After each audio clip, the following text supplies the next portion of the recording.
Shalom, selamat pagi semuanya. Bersyukur, berterima kasih pada Tuhan. Pagi hari ini kita boleh bangun lagi dengan tubuh yang diberkati, dengan kekuatan kesehatan yang baru yang datang daripada Tuhan.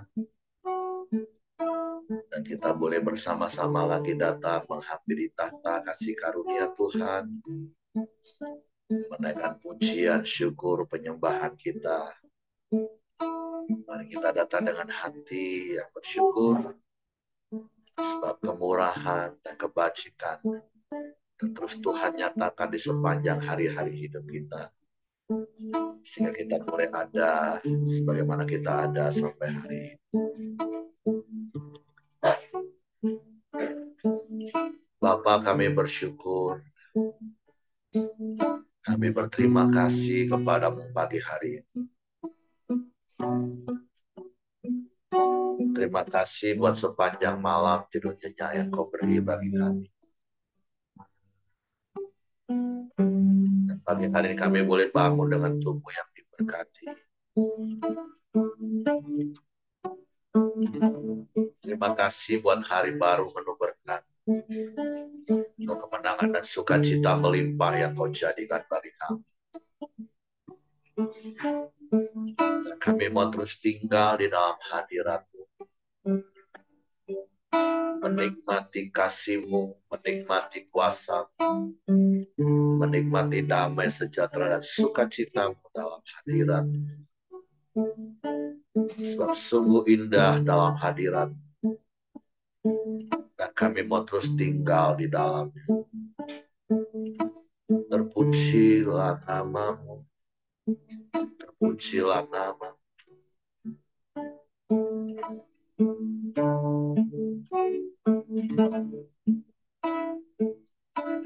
Sangat indah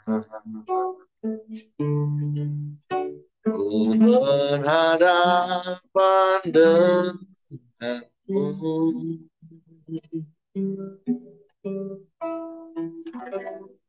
memandang wajah-Mu, Yesus kekasih jiwaku.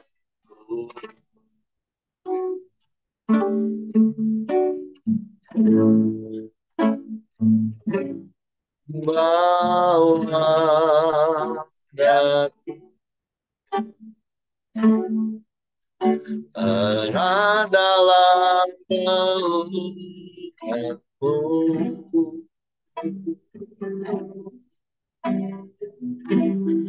menikmati kasih dan indahnya hadirat-Mu. Sekali lagi katakan, saat indah berhadapan dengan-Mu Yesus kekasih. Sangat indah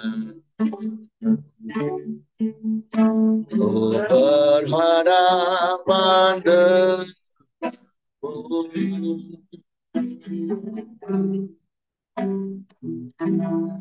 memandang wajah-Mu, Yesus kekasih jiwaku.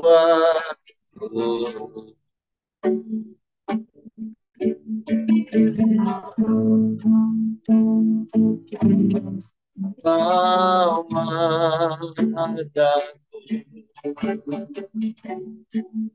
erat dalam pelukan-Mu,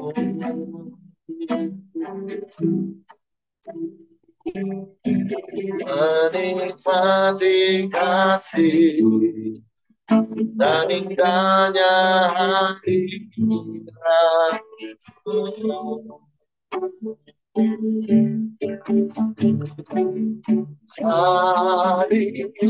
Hadirat-Mu Tuhan, ku rasakan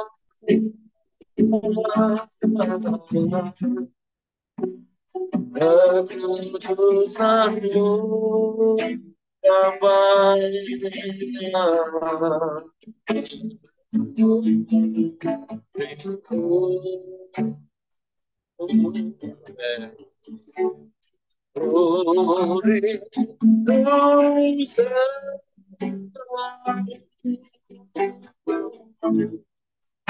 Diam dalam baitmu,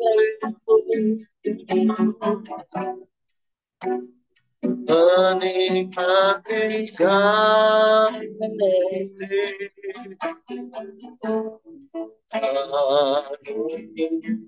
kamu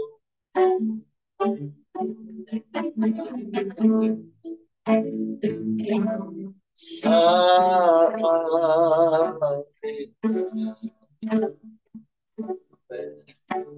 berharap pada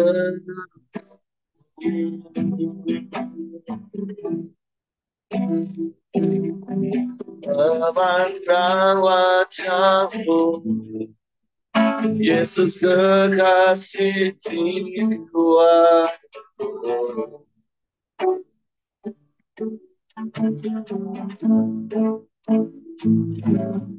Kaulah terang dalam pelukanmu,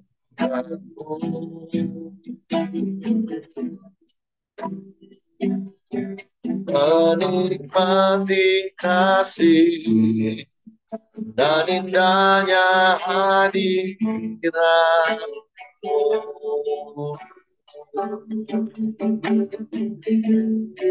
Hadiratmu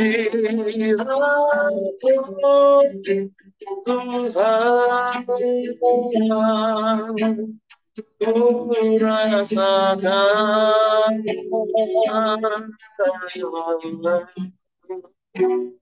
kekudusanmu Bapa,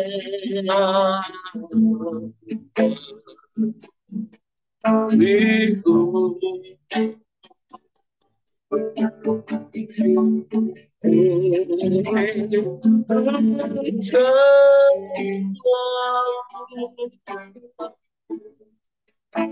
diam dalam baitmu,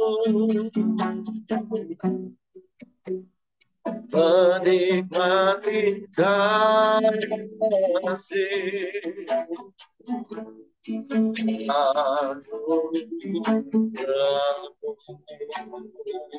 hadiratmu Tuhan, hadiratmu Tuhan,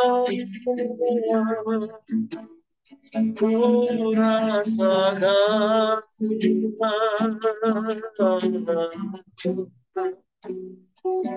kekudusanmu Bapa,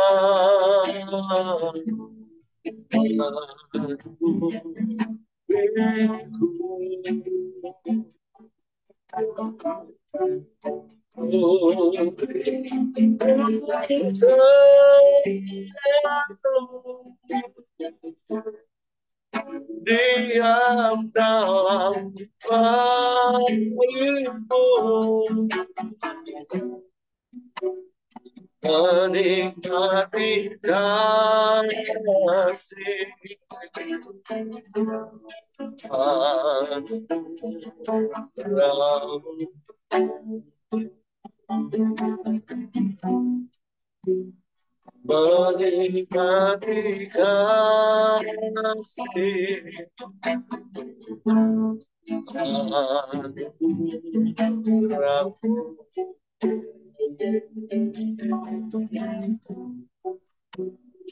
menikmati kasih menikmati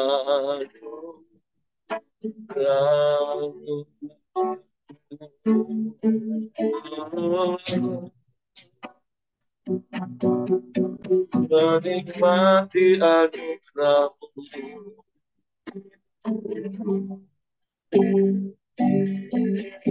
menikmati kasih-Mu,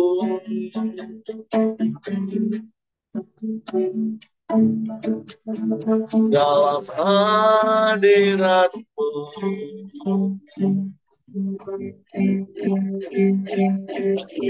dalam hadirat-Mu, kami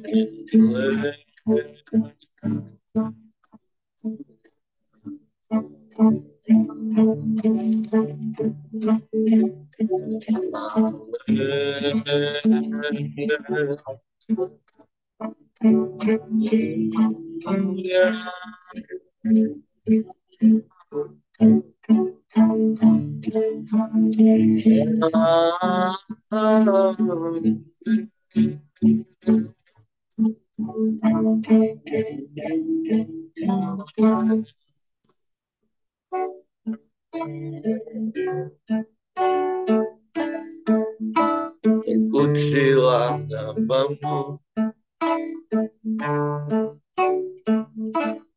terpujilah nama-Mu,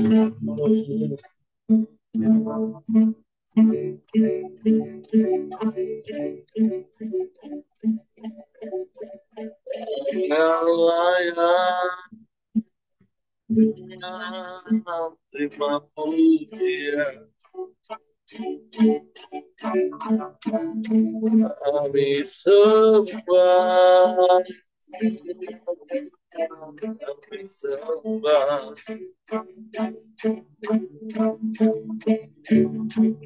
Haleluya.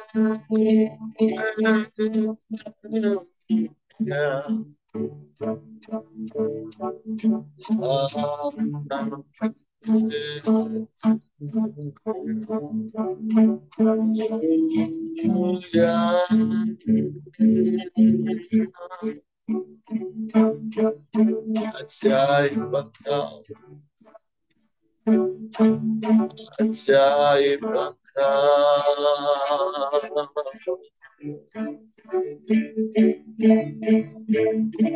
Puji nama-Mu,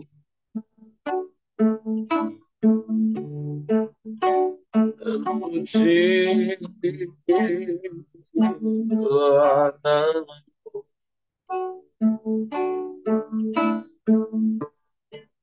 hadirat-Mu, hadirat-Mu, kami nikmati hadirat-Mu.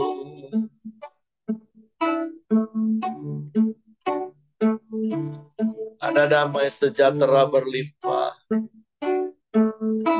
ada sukacita senantiasa, ada kasih, ada pertolongan, ada jawaban.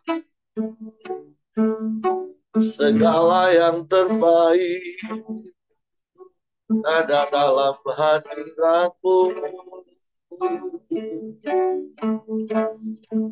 Sebab Engkau sumber segala sesuatu. Engkau sumber yang tak terbatas bagi kami. Jadi kami mau terus tinggal dalam hadirat-Mu, melekat padamu seumur hidup kami, selamanya.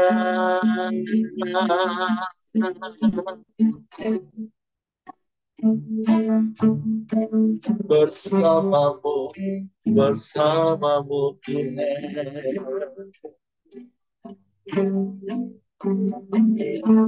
Kami aman di dalam, sebab kerajaan-Mu kerajaan yang tak tergoncangkan oleh apapun. Engkau kota benteng yang teguh bagi kami, menara perlindungan, menara keselamatan. Kepadamu kami berlari, berlindung, dan kami menjadi selamat. Haleluya.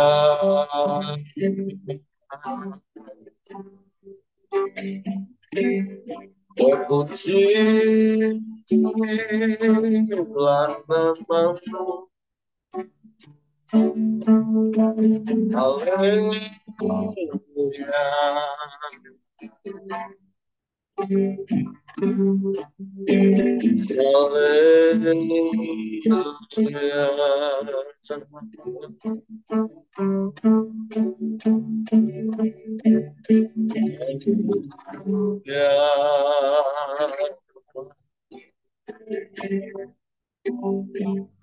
Ajaib, ajaib Engkau.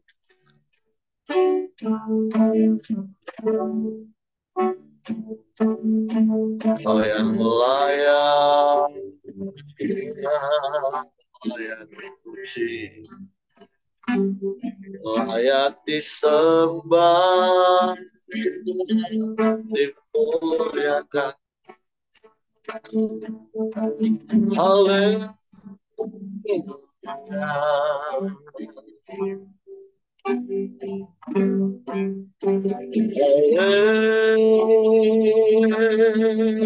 Haleluya. Ajaib Kau Tuhan. Mulialah namamu.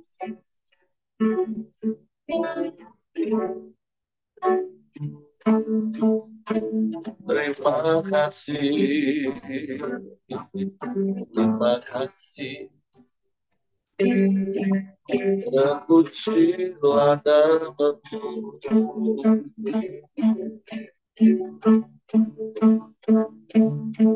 Engkaulah segalanya dalam hidup.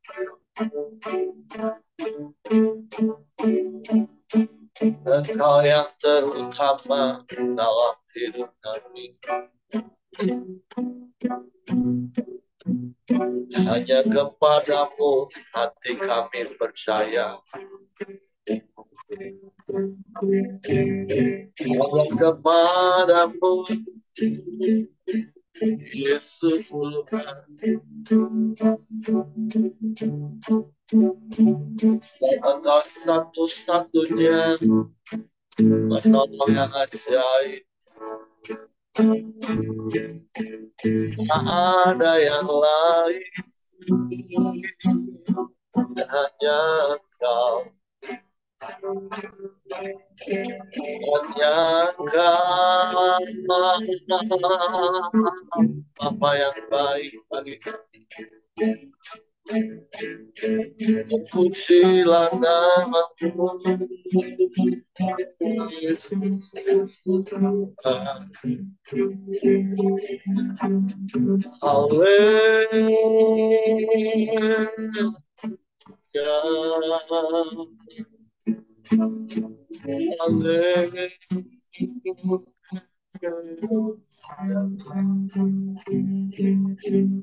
Kami puji,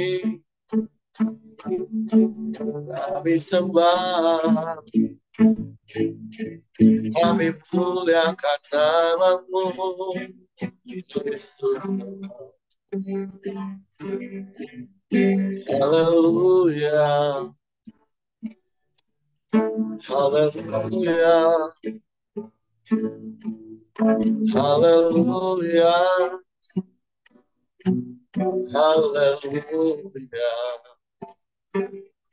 Terima kasih. Terima kasih. Terpujilah namamu. Terpujilah namamu, Yesus.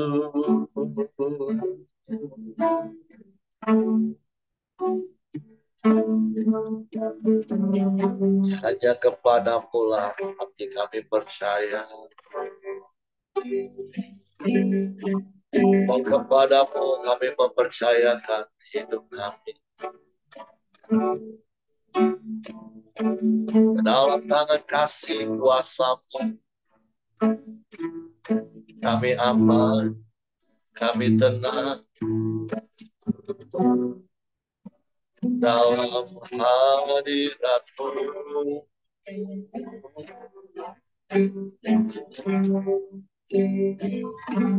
Haleluya.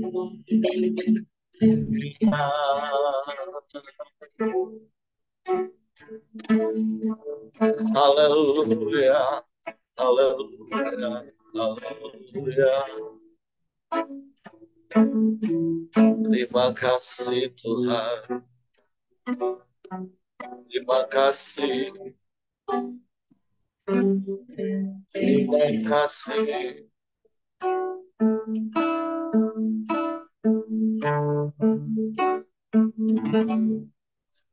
Kekuatan di hidupku, ku dapat dalam Yesus. Dia tak pernah tinggalkanku, setia menolongku, berseru Yesus, berharap dalam Yesus. Sungguh Kau ajaib bagi kami. Ajaib Kau Tuhan, penuh kuasa, sanggup pulihkan keadaanku. Dalam tangan-Mu seluruh hidupku tak akan goyah selamanya. Amin. Haleluya. Kekuatan hidupku, ku dapat dalam Yesus. Tak pernah tinggalkanku, setia menopang,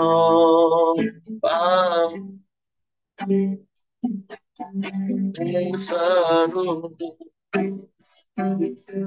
berharap dalam Yesus.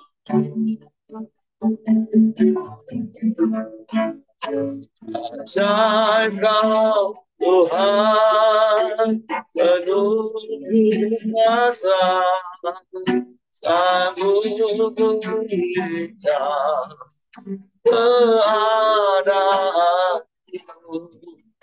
Dalam tangan-Mu seluruh hidupku tak akan goyah selamanya.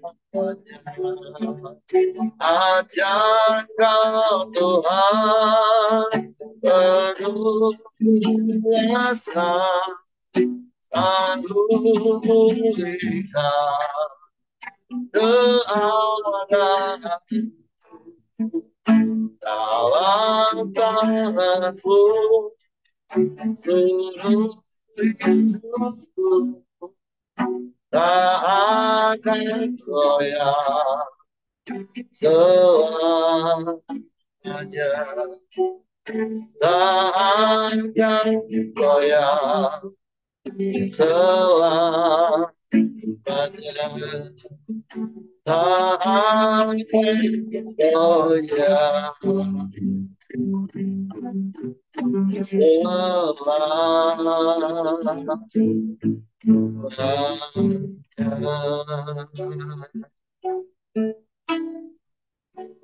Biarlah kami terus tinggal dalam hadirat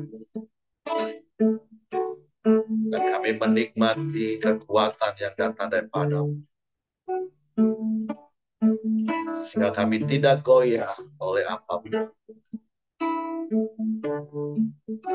Terima kasih sebab Engkau setia bagi kami. Engkau tidak pernah tinggalkan dan biarkan. Untuk kami juga mau setia kepadamu, taat kepada, hidup seturut kehendak-Mu. Untuk pagi hari ini kami buka hati kami untuk firman, supaya kami semakin mengerti kehendak-Mu dalam hidup kami. Sebetulnya Roh Kudus tolong kami untuk mengerti dan memahami firman, sehingga kami percaya firman dan kami melakukannya dalam hidup kami. Dalam nama Yesus kami sambut firman. Haleluya, haleluya. Amin. Oke, silakan Will. Oke, terima kasih Pak. Shalom Bapak Ibu. Puji Tuhan, pagi ini kita masuk di bacaan Alkitab untuk renungan di Yesaya pasal yang ke-36. Mari Bapak Ibu kita siapkan hati kita untuk mendengarkan firman Tuhan. Judul perikopnya adalah Yesaya dalam zaman Raja Hizkia. Yerusalem dikepung oleh Sanherib di ayat pertama. Maka dalam tahun ke-14 Raja Hizkia, majulah Sanherib, Raja Asyur, menyerang segala kota berkubu negeri Yehuda lalu merebutnya. Raja Asyur mengutus juru minuman agung dari Laksis ke Yerusalem kepada Raja Hizkia disertai suatu tentara yang besar. Ia mengambil tempat dekat saluran kolam atas di jalan raya pada padang tukang penatu. Keluarlah mendapatkan dia Eliakim bin Hilkiah, kepala istana, dan Sebna, panitera negara, serta Yoa bin Asap, bendahara negara. Nah, di ayat pertama sampai ketiga ini, di sini berbicara tentang bagaimana Raja Asyur yang dipimpin oleh Sanherib menyerang kerajaan Hizkia. Nah, di sini kan kita bisa lihat bukan Raja Hizkia yang bertemu dahulu, melainkan para petinggi pejabat-pejabatnya yang bertemu kepada utusan Raja Asyur, yaitu juru minuman agung. Nah, lalu di ayat keempat, lalu berkatalah juru minuman agung kepada mereka, baiklah, katakan kepada Hizkia, beginilah kata Raja Agung, Raja Asyur, kepercayaan macam apakah yang kau pegang ini? Kau kira bahwa hanya ucapan bibir saja dapat merupakan rencana dan kekuatan untuk perang. Sekarang, kepada siapa engkau berharap, maka engkau memberontak terhadap aku. Sesungguhnya, engkau berharap kepada tongkat bambu yang patah terkulai itu, yaitu Mesir, yang akan menusuk dan menembus tangan orang yang bertopang kepadanya. Begitulah keadaan Firaun, Raja Mesir, bagi semua orang yang berharap kepadanya. Ayat ketujuh, dan apabila engkau berkata kepadaku, kami berharap kepada Tuhan, Allah kami, bukankah dia itu, yang bukit-bukit pengorbanannya dan mesbah-mesbahnya telah dijauhkan oleh Hizkia, sambil berkata kepada Yehuda dan Yerusalem, di depan mesbah inilah kamu harus sujud menyembah. Ayat 8, maka sekarang, baiklah bertaruh dengan tuanku, Raja Asyur. Aku akan memberikan 2.000 ekor kuda kepadamu jika engkau sanggup memberikan dari pihakmu orang-orang yang mengendarainya.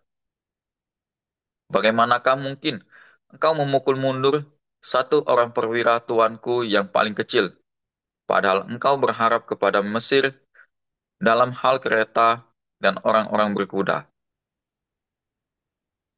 Sekarang pun, adakah di luar kehendak Tuhan aku maju melawan negeri ini untuk memusnahkannya? Tuhan telah berfirman kepadaku, majulah menyerang negeri itu dan musnahkanlah itu. Lalu berkata Eliakim, Sebna, dan Yoa kepada juru minuman agung, silakan berbicara dalam bahasa Aram kepada hamba-hambamu ini, sebab kami mengerti. Tetapi janganlah berbicara dengan kami dalam bahasa Yehuda, sambil didengar oleh rakyat yang ada di atas tembok. Tetapi juru minuman agung berkata, adakah tuanku mengutus aku untuk mengucapkan perkataan-perkataan ini hanya kepada tuanmu dan kepadamu saja? Bukankah juga kepada orang-orang yang duduk di atas tembok, yang memakan tahinya dan meminum air kencingnya bersama-sama dengan kamu? Kemudian berdirilah juru minuman agung dan berserulah ia dengan suara yang nyaring dalam bahasa Yehuda. Ia berkata, dengarlah perkataan Raja Agung, Raja Asyur. Beginilah kata Raja, janganlah Hizkia memperdayakan kamu, sebab ia tidak sanggup melepaskan kamu. Janganlah Hizkia mengajak kamu berharap kepada Tuhan, dengan mengatakan, tentulah Tuhan akan melepaskan kita. Kota ini tidak akan diserahkan ke dalam tangan Raja Asyur. Janganlah dengarkan Hizkia, sebab beginilah kata Raja Asyur, adakanlah perjanjian penyerahan dengan aku, dan datanglah keluar kepadaku. Maka setiap orang daripadamu akan makan dari pohon anggurnya dan dari pohon aranya serta minum dari sumurnya. Sampai aku datang dan membawa kamu ke suatu negeri seperti negerimu, suatu negeri yang bergandum dan berair anggur, suatu negeri yang beroti dan berkebun anggur. Jangan sampai Hizkia memujuk kamu dengan mengatakan, Tuhan akan melepaskan kita. Apakah pernah para Allah bangsa-bangsa melepaskan negerinya masing-masing dari tangan Raja Asyur?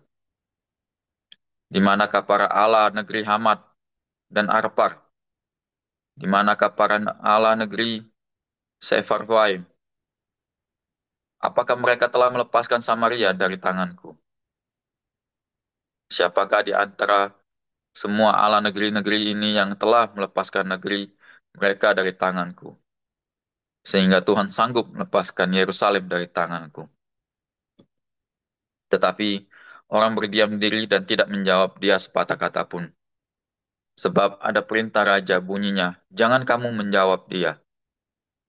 Kemudian pergilah Eliakim bin Hilkia kepada istana, dan Sebna, panditera negara, dan Yoab bin Asap, bendahara negara, menghadap Hizkia dengan pakaian yang dikoyakkan, lalu memberitahukan kepada raja perkataan juru minuman agung.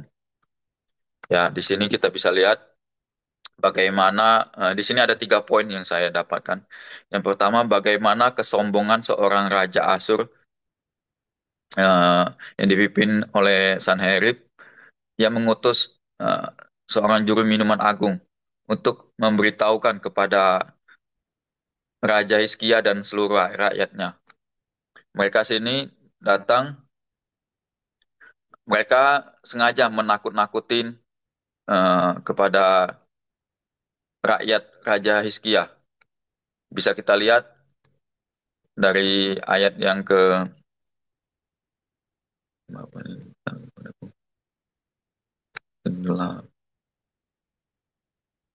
di sini kita bisa lihat bahwa raja utusan Raja Asyur ini disuruh oleh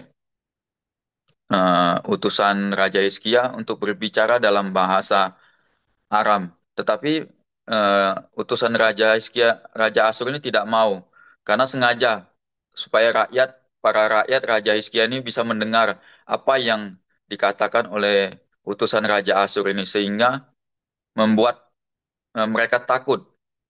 Mereka menakut-nakutinya dengan tidak ada yang bisa diharapkan dari kerajaan Raja Hizkia ini, karena mereka mengharapkan untuk Mesir untuk membantu pun.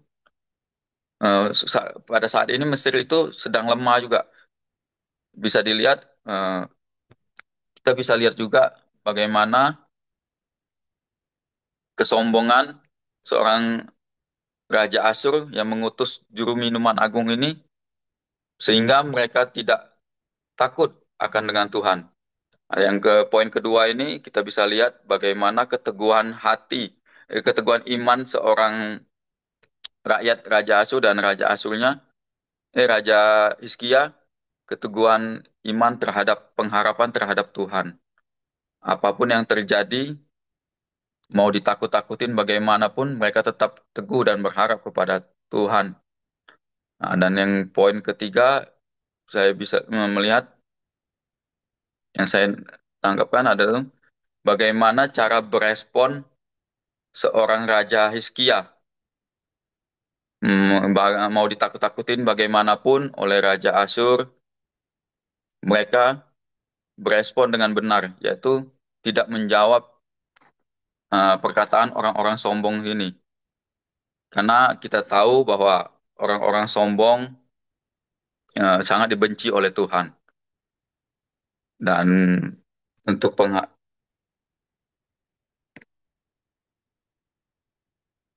dan sini kita bisa lihat Raja Asyur dengan utusan juru minuman agung ini berusaha meyakinkan Hizkia dan rakyat Yehuda untuk menyerah. Nah, di sini Hizkia menolak tawaran perjanjian damai dan memilih untuk mengandalkan Allah. Karena di sini banyak sekali tawaran-tawaran yang diberikan kepada rakyat Hizkia, yaitu untuk hidup lebih enak, seperti disediakannya makanan, roti, anggur, minuman yang hidup yang lebih layak lagi. Tetapi di sini Raja Hizkia tetap teguh, berpegang teguh terhadap pengharapannya terhadap Tuhan. Nah, di sini juga kita bisa lihat bagaimana pidato cercaan yang dilakukan oleh utusan Raja Asyur eh, kepada utusan jenderal-jenderalnya, pejabat-pejabat untuk Raja Hizkia, untuk mengecilkan hati para menteri dan rakyat Raja Yehuda ini. Mereka sengaja, dengan kesombongannya mereka, mereka selalu mengecilkan supaya rakyat para Hizkia ini takut, sehingga mereka, nah ini terbukti dari kesombongan ini, tidak, kita bisa lihat kesombongan ini timbul dari mana sih? Nah, kita bisa lihat bahwa kesombongan ini timbul pada saat mereka ini memiliki kekuatan yang lebih besar, memiliki, kita bisa lihat bagaimana mereka Raja Asyur ini banyak memenangkan peperangan. Mereka banyak merebut negeri-negeri. Nah, sehingga mereka bisa menyombongkan diri. Mereka tidak percaya akan Tuhan. Negeri-negeri lain yang berharap kepada Tuhan, tidak ada satupun negeri yang dibuktikan bahwa Tuhan bisa menolong negeri-negeri yang dijajah, yang diserang oleh kerajaan Asyur. Sehingga mereka menyombongkan diri sampai saat ini, sampai kepada Raja Hizkia, mereka datang, mereka meyakinkan kembali bahwa dahulu banyak kerajaan-kerajaan yang mengandalkan Tuhan, tetapi tidak ada satupun negeri yang bisa diselamatkan oleh Tuhan. Sehingga ini menimbulkan bagaimana kesombongan yang luar biasa terhadap Raja Asyur. Nah, ini yang meyakinkan lagi utusan Raja Asyur untuk berkata kepada rakyat serta Raja Hizkia. Tetapi di sini kita bisa lihat bagaimana iman yang teguh, yang hebat terhadap Raja Hizkia, yang tetap berpegang teguh pengharapannya terhadap Tuhan. karena mereka tidak mau berharap kepada manusia.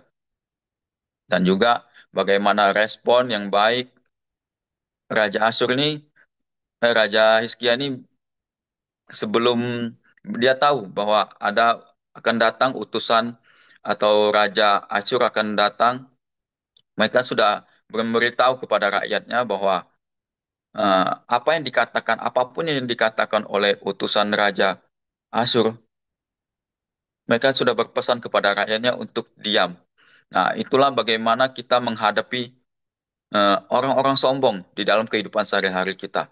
Kalau kita ketemu orang-orang yang sombong, orang-orang yang berbicara tinggi, selalu mengecilkan kita, ya kita bisa belajar di sini bagaimana kita meresponnya dengan benar, yaitu ya dengan tidak menjawab apapun. Kita tidak usah berdebat apapun dengan orang-orang yang sombong.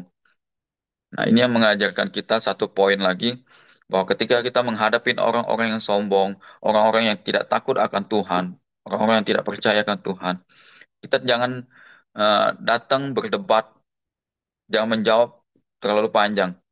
Di sini kita diam, Raja Asyuk berdoa, kemudian dia berdoa, ya berharap kepada Tuhan, apapun itu, nah, itu respon yang sangat baik untuk kita belajar di kepada Raja Asyur ini. Nah, dan pengharapan itu datang kepada Tuhan dan tidak ada berharap kepada manusia. Nah, di sini kita bisa lihat lagi bagaimana kita jangan menjadi orang-orang yang sombong seperti Raja Asyur, karena di pasal-pasal berikutnya orang sombong, orang fasik yang sombong ini ke depannya eh, akan dihancurkan oleh Tuhan juga. Nah, itu poin yang saya dapatkan, yaitu 3 poin bagaimana kita tidak bagaimana jangan kita menjadi orang yang sombong, yang tidak takut akan Tuhan. Nah, poin yang kedua, kita tetap teguh, berharap selalu kepada Tuhan, apapun keadaan yang kita mau ditekan, mau dikucilkan bagaimanapun, baik dalam keadaan apapun, berharap selalu kepada Tuhan. Dan poin yang ketiga, bagaimana cara kita berespon kepada orang-orang yang sombong, yang selalu mengecilkan kita, yang selalu menakut-nakutin kita, yaitu berespon benar dengan tidak membalas mereka dengan kata-kata, ya kita hanya bisa diam dan berdoa kepada Tuhan. Itu saja yang bisa saya bagikan. Kurang lebihnya tolong dibantu oleh Pak Heri. Tuhan Yesus memberkati. Oke, terima kasih Will untuk sharing firman pagi hari ini. Jadi memang kita memasuki sebuah kisah babak baru yang dihadapi oleh Hizkia, Raja Yehuda, yaitu datangnya utusan Raja Asyur yang juga sebelumnya sudah mengalahkan kerajaan Israel, Samaria, dan tentu kisah ini tidak berhenti di pasal ini, karena besok kita akan baca lanjutan kisahnya. Tapi sebagaimana apa yang sudah tadi Willy sampaikan, secara khusus saya mau menambahkan poin yang ketiga, jurus pertama untuk menghadapi intimidasi, godaan, tipuan, itu adalah kuasai diri, jadi tenang. Di dalam kisah ini bahasanya adalah diam. Ya sama seperti apa yang dialami oleh bangsa Yehuda yang saat itu dipimpin oleh Raja Hizkia. Nah, seringkali dalam hidup ini kita juga akan mengalami situasi-situasi yang sulit, yang seakan-akan kita sedang terkepung, dan iblis akan melakukan paling tidak 3 hal seperti apa yang dilakukan oleh utusan Raja Asyur. Karena iblis akan punya begitu banyak cara untuk menjatuhkan kita, melemahkan kita, karena memang iblis itu mencuri, membunuh, dan membinasakan. Kalau dari apa yang kita baca, utusan Raja Asyur yang pertama, dia mengintimidasi, menakut-nakuti. Kemudian nggak bisa, dia mulai tawarin, iming-iming. Nggak bisa juga dia mulai bawa-bawa nama Tuhan. Wah, kan Tuhan yang suruh kami ini. Nah, tapi sekali lagi kita belajar hari ini, ketika kita sedang ada di situasi yang rasanya terjepit, nggak tahu mau ngapain, karena kita mengalami situasi yang sulit, iblis akan terus mengintimidasi kita. Bahkan iblis mungkin akan menawarkan iming-iming cara-cara mudah untuk menyelesaikan masalah kita. Tapi hal yang pertama yang harus kita lakukan adalah tetap tinggal tenang dalam hadirat Tuhan. Karena seperti kita beratapan pasal 3 ayat 26 katakan adalah baik menantikan dengan diam pertolongan Tuhan. Nah, tentu sekali lagi seperti saya katakan, ada langkah berikutnya yang akan kita belajar di pasal besok, langkah selanjutnya. Tetapi hal yang sangat penting adalah, seperti berkali-kali saya katakan, poin yang ketiga tadi yang secara khusus Willy sampaikan, yuk Bapak Ibu, ketika angin, badai, topan, situasi sulit, apapun yang sedang kita alami, prinsip yang berkali-kali saya sampaikan, diserang rasa khawatir itu normal. Iblis akan menawarkan rasa khawatir, iblis akan menyerang dengan ketakutan, dengan iming-iming, dengan intimidasi. Tapi kuasailah dirimu, jadilah tenang, sehingga kita dapat berdoa. Kalau bahasa di dalam pasal 36 ini, diam. Karena semakin banyak kita berpikir, semakin banyak kita melawan, ya pengalaman kita ini nggak ada apa-apanya dibanding dengan iblis yang adalah bapa segala dusta, yang pengalamannya udah ribuan tahun, yang berhasil menipu Hawa ketika mulai berkomunikasi. Jadi ketika iblis menawarkan tawaran yang seperti menggiurkan, intimidasi yang menakutkan, bahkan seakan-akan bawa-bawa nama Tuhan. Hal yang pertama yang harus kita lakukan adalah kuasai diri, tenang, diam. Itu langkah pertama. Nah, langkah keduanya besok kita belajar di pasal 37. Jadi mari Bapak Ibu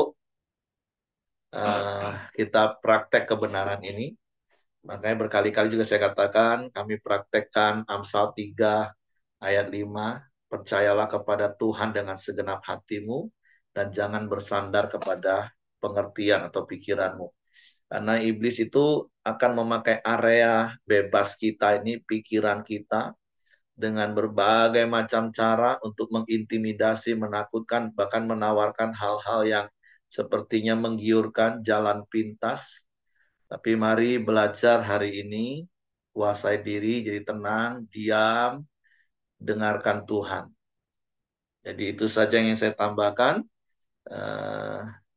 Silakan Bapak Ibu kalau mau menambahkan, mungkin pernah mengalami situasi-situasi seperti itu atau bahkan mungkin hari-hari ini sedang mengalami situasi ini dan bagaimana kita mengalami peperangan iblis terus menyerang. Oke, Ibu Dorcas mau sampaikan, mau tambahkan sesuatu? Iya, Silakan. untuk hari-hari ini sebenarnya hal yang baik bahwa saya harus menjaga kesehatan saya. Tetapi itu juga bisa menjadi intimidasi.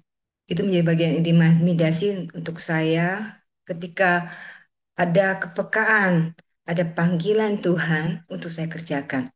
Jadi kadang-kadang tipis banget perkataan-perkataan itu untuk kita kalau kita tidak punya hubungan yang baik dengan Tuhan.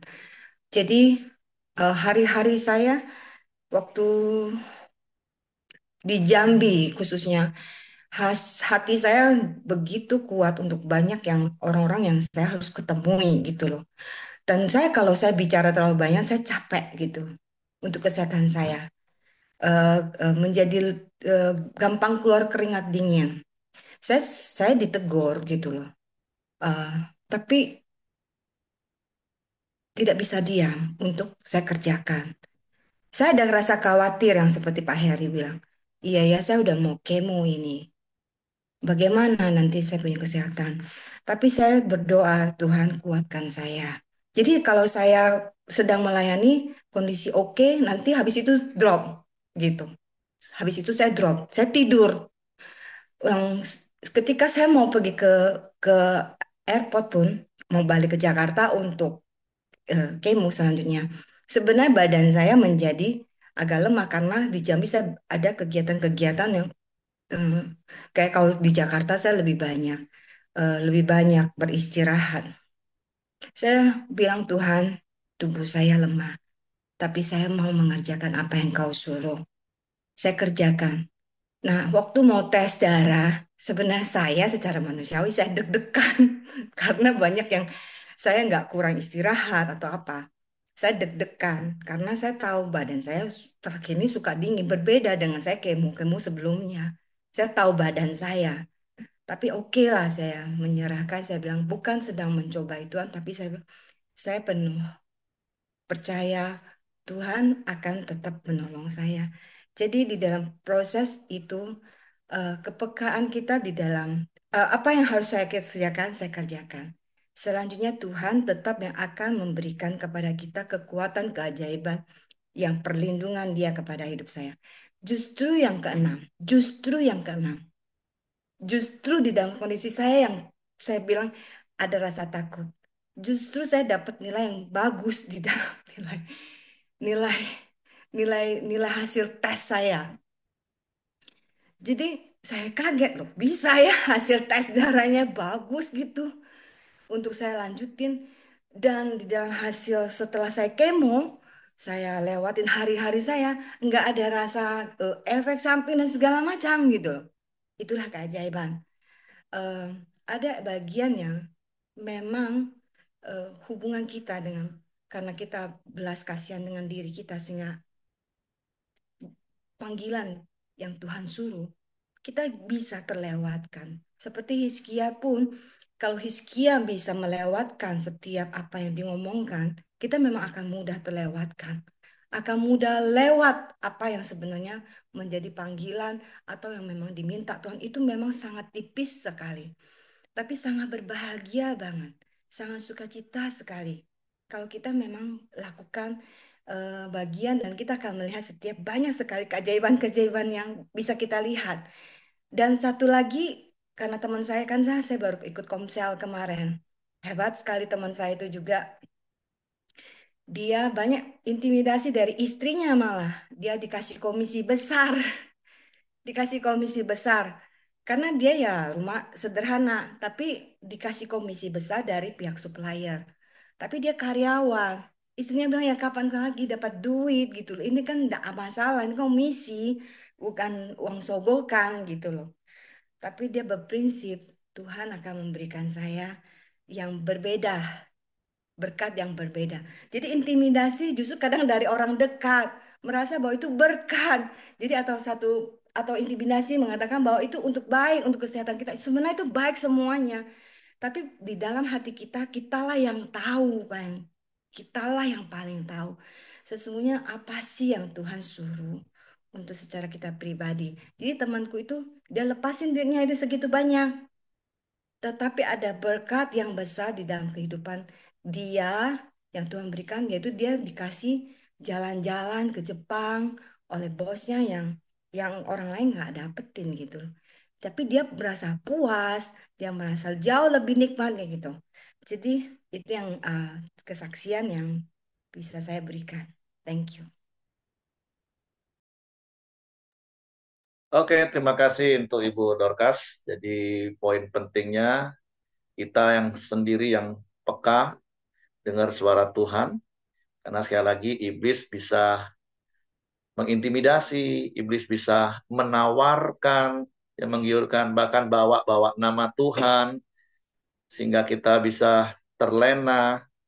Tetapi bagian kita adalah punya hubungan yang intim, peka, kalau memang kita yakin itu dari Tuhan, ya Tuhan akan turut bekerja dalam segala sesuatunya. Oke, terima kasih untuk Ibu Dorcas. Silakan. Pak, Saya kembali. minta tolong Pak wakilin nutup doa Pak ya. Aku mau ini Mama sekarang di telepon. Aku mau langsung ini siap-siap berangkat Palembang. Nanti bantu Oke, dalam doa Pak. oke, yuk hati-hati ya. Ya. Yuk silakan Johan. Ya, mari kita berdoa.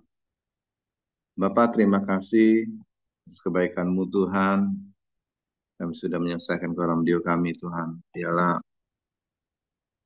persekutuan kami dengan koramdio ini Tuhan membuat kami semakin erat di dalam Engkau ya Bapa, mengenal Engkau lebih dalam, tahu isi hatimu, kehendak-Mu atas hidup kami ya Bapa. Teguhkan kami senantiasa sepanjang hari ini ya Bapa. Pimpin, tuntun, sertain kami. Terus Tuhan berjalan di dalam kebenaran-Mu ya Bapa.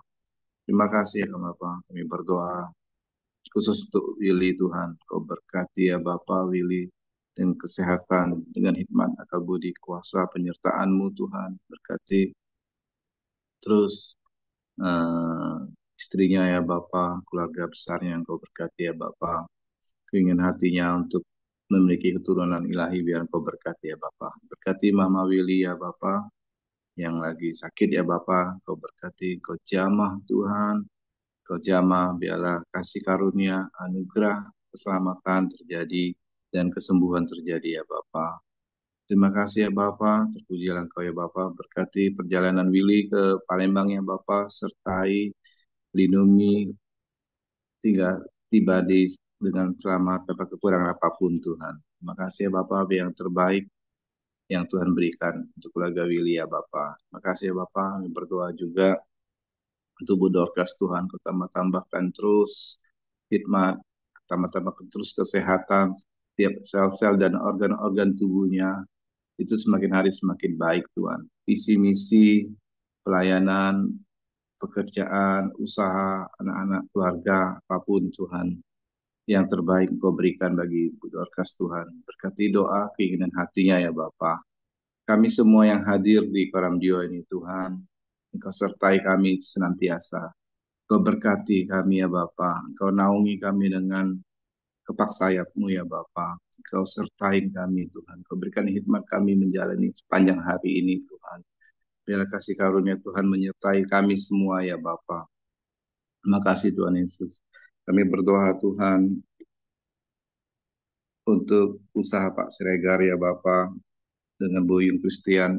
Engkau terus sertai Tuhan. Engkau terus berkati ya Bapa. Engkau terus buka jalan ya Bapa. Engkau terus memberi perbedaan bagi orang percaya yang bukan percaya dalam berusaha ya Bapak. Berkati juga kesehatan Pak Sregar, Pak Buyung, berkati juga Ibu Mariati, anak cucu menantunya. Engkau berkati ya Bapak, sertain terus ya Bapak. Terima kasih ya Bapak. Kami berdoa juga untuk bangsa negara kami Indonesia ini Tuhan. Biar Indonesia ini semakin hari semakin baik ya Bapak, baik alam, baik ekonominya, baik kesatuan-persatuannya ya Bapak. Berkati para pemimpin kami, bangsa Indonesia ini Tuhan, para presiden, wakil presiden, segenap aparatur negara, MPR, DPR, Polri, dan TNI, Engkau berkati, berikan kesatuan hati, roh takut akan Tuhan menyertai ya Bapak. Terima kasih ya Bapak. Mari kita berdoa Bapak kami. Bapa kami yang di surga, dikuduskanlah namamu, datanglah kerajaanmu, jadilah kehendak-Mu di bumi seperti di surga. Berikanlah kami pada hari ini makanan kami yang secukupnya, dan ampunilah kami akan kesalahan kami seperti kami juga mengampuni orang yang bersalah kepada kami. Dan janganlah membawa kami dalam pencobaan, tetapi lepaskanlah kami daripada yang jahat. Karena Engkaulah yang punya kerajaan dan kemuliaan sampai selama-lamanya. Kami bersyukur sekali lagi buat hari baru yang Kau jadikan bagi kami. Dan kami percaya Engkau Tuhan yang setia dalam hidup kami.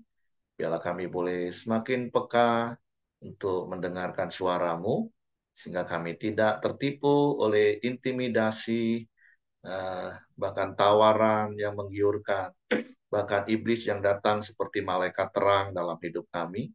Tapi kami boleh hidup berpatokan dengan firman-Mu yang adalah pribadi-Mu, sehingga setiap langkah dan keputusan yang kami ambil di sepanjang hari ini bahkan di sepanjang hidup kami, itu memuliakan nama-Mu. Tuhan, terima kasih.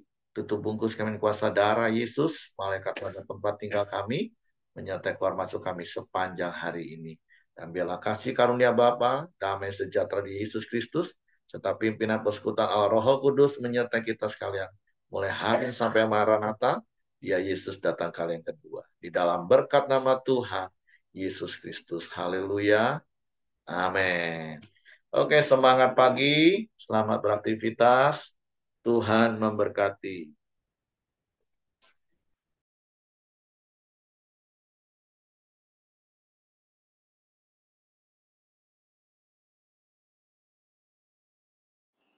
Itu tadi Papa Terima Nabi. kasih doanya ya Bapak Ibu. Ya, Bu Mir. Iya.